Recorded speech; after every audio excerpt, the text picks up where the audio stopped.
Xi'an, home to the Terracotta warriors. But did you know it was previously known as ChangAn, the Tang Dynasty's capital, for almost 300 years? Here's 5 days inside China's richest archaeological city. Arriving by train, our hotel is in a great location. But since it was raining, we stayed indoors and tried out the Hanfu costumes first.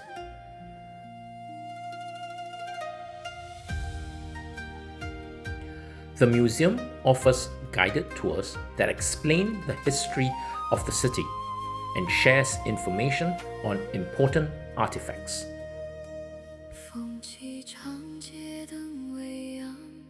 The small Wild Goose Pagoda is right next to the museum, but it's miserable walking in the rain. The SEG International Mall is the ideal place to take refuge from the rain, with its grand indoor waterfall and the world's longest escalator in a mall. It's still drizzling, so we drop our outdoor plans and head back to the hotel. Along the way, we stopped by the Joy City Mall, which has interesting shops and themed decor.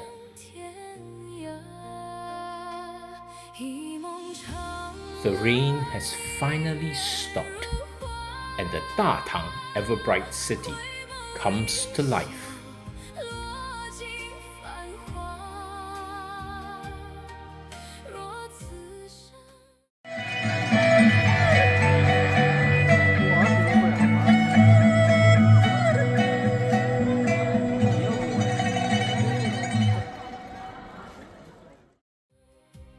It's a big day. Thank God the rain has stopped.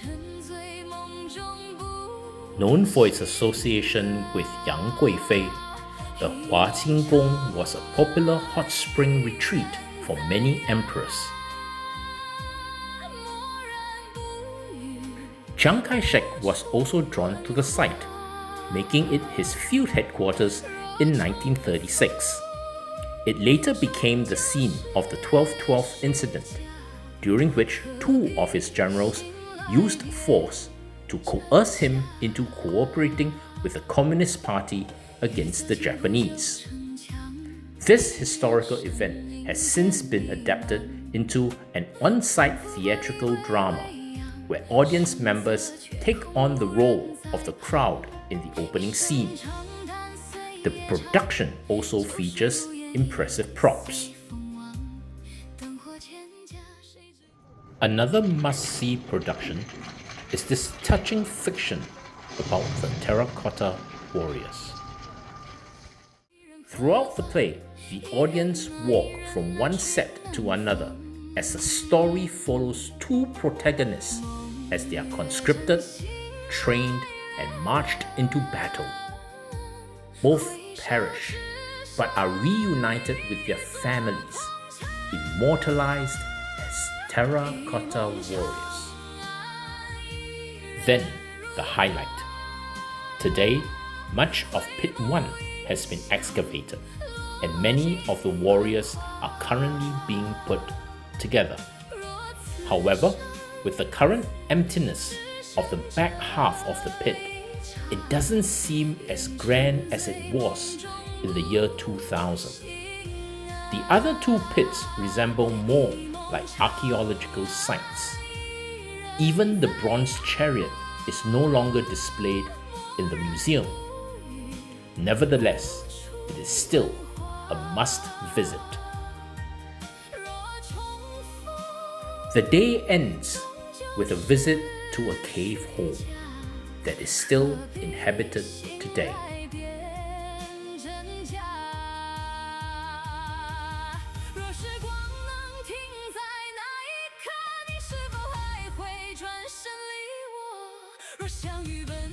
A quick stop at the big Wild Goose Pagoda, which stored the Sanskrit Buddhist scriptures brought back by Xuan, the monk who inspired the famous book Journey to the West.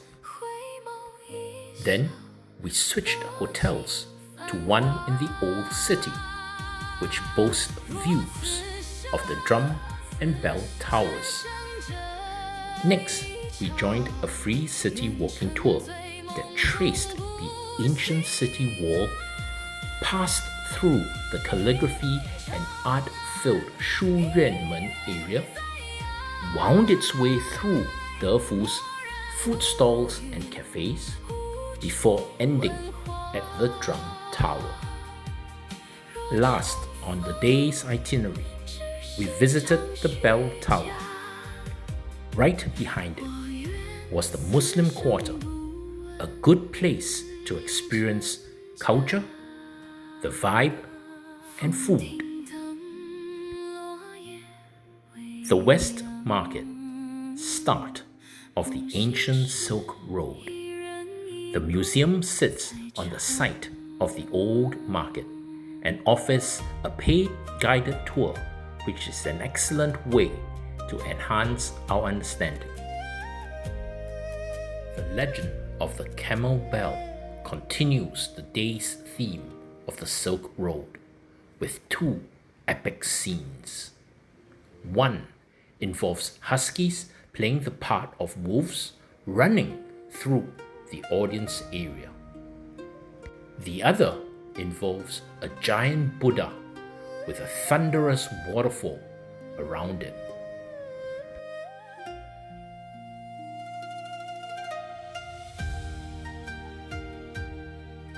Our day and trip end with a nighttime walk on the city's wall, which were adorned with lanterns to mark the year of the horse.